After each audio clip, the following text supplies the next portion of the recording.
মৃত মানুষের ফর্ম ছাপিয়ে দিয়ে দিয়েছে, এত গাধা ওরা। তো আগে তো মৃত মানুষগুলো বাদ দিতে পারতো। সরকারের কাজ ছিল ভোটার লিস্ট ঠিক করা, তারা ঠিক করেনি, ভুলভ্রান্তি ভরা আছে। মৃতদের নাম বাদ দেওয়ার কাজ ছিল ইলেকশন কমিশনের, তারা করেনি। আর এখন সব চাপ মানুষের উপর দিয়ে দিয়েছে, নিজেরা কাজ করে না আর মানুষকে ব্যতিব্যস্ত করে, যেমন নোটবন্দির সময় করেছিল। কি হলো? কারো টাকা উদ্ধার হলো? ঠিক মতো ট্রেনিং হয়নি, সার্ভার, মোবাইল, ডেটা এন্ট্রি, এগুলো কোনো ব্যবস্থা হয়নি। বিজেপি তৃণমূল প্রথম থেকে বাংলাদেশি, রোহিঙ্গা, হিন্দু, মুসলমান এইসব করতে গেছে।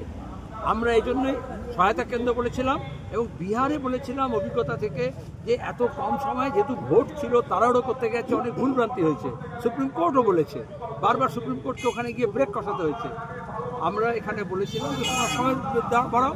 আমি নিজে বলেছি, প্রথম দিন থেকে বলে আসছি যে এত কম সময়ের মধ্যে হবে না, কারণ এরা জ্ঞানেশ কুমার হোক আর বিজেপি হোক বাংলাকে চেনে না, এখানকার সমস্যা জানে না। এখানে যে আদিবাসী আছে, যে তপশিলি আছে, চরবাসী আছে, উত্তরবঙ্গের বিস্তীর্ণ উদ্বাস্তু মানুষ আছেন, মতুয়া আছেন, রাজবংশী আছে, সংখ্যালঘু মানুষ আছে, এই যে বৈচিত্র্য আছে, সবার তো একরকম রুটিন না। আর শিক্ষকদের দিয়ে করাচ্ছে, স্কুলে শিক্ষক নেই, পরীক্ষা আছে, তো আজকে রোববার দিন তারা পরীক্ষা ইংরেজিতে দেবে। আমাদের পরীক্ষা আছে স্কুলগুলোতে, পড়াশোনা নেই। এটা বুঝে চোর পালালে বুদ্ধি বাড়ে, আমরা স্বাগত জানাচ্ছি। কিন্তু এই যে খেসারতের ক্ষতিপূরণ কে দেবে? কারণ তাড়াহুড়ো করতে গেলেই তো ভুলভ্রান্তি হবে, তো অনেকেই ভুলভ্রান্তি হয়েছে, তো তাড়াতাড়ি ফর্ম সংগ্রহ করতে হবে বলেছে। আবার মৃত মানুষের ফর্ম ছাপিয়ে দিয়ে দিয়েছে, এত গাধা ওরা। তো আগে তো মৃত মানুষগুলো বাদ দিতে পারতো, সেটা তো দরকার ছিল না। তাহলে সেই ফর্মগুলো বিলি হলো কেচে গন্ডুস, এতে চাল বাকি পড়ে গেল। এই যে চাপে যাদের মৃত্যু হয়েছে বিএলওদের, আগে যদি এটা করতো তাহলে কি এতগুলো সব দায় স্বীকার করতে হবে রাজ্য প্রশাসনকে, কেন্দ্রীয় প্রশাসনকে এবং ইসিআইকে। কেউ কম যায় না, রাজা রাজা যুদ্ধ হয়, উলু খাগড়া প্রাণ যায়। ইসিআই সিও থেকে এইও পর্যন্ত তারা চাপ দিয়েছে। বিজেপি তৃণমূল এর মধ্যে টানা পোড়েনের মধ্যে দিয়ে এদেরকে ঠেলে দিয়েছে। এটা মূলত স্ট্রেন। এতে উত্তরপ্রদেশেও মারা গেছে, পরিবারের লোক মারা গেছে।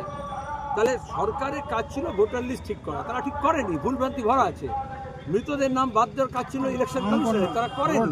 আর এখন সব চাপ মানুষের উপর দিয়ে দিয়েছে, বিএলএর ওপরে আর মানুষের ওপরে। এটা সবসময় দক্ষিণপন্থীরা তাই করে, নিজেরা কাজ করে না আর মানুষকে ব্যতিব্যস্ত করে, যেমন নোটবন্দির সময় করেছিল।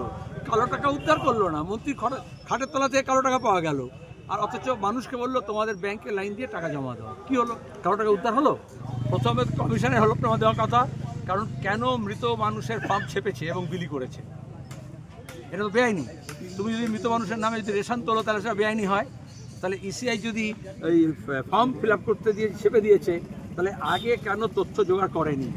এবং আজকের দিনে ডিজিটাল ইন্ডিয়া, ডিজিটাল না ডিজিটাল, তাতে দাঁড়িয়ে হচ্ছে তোমার গিয়ে সব গোরস্থানে, সব শ্মশানে, সেমেট্রিতে, বেরিয়াল গ্রাউন্ডে নাম লেখাতে হয়, ডেথ সার্টিফিকেট দিতে হয়, তবে সৎকার হয়।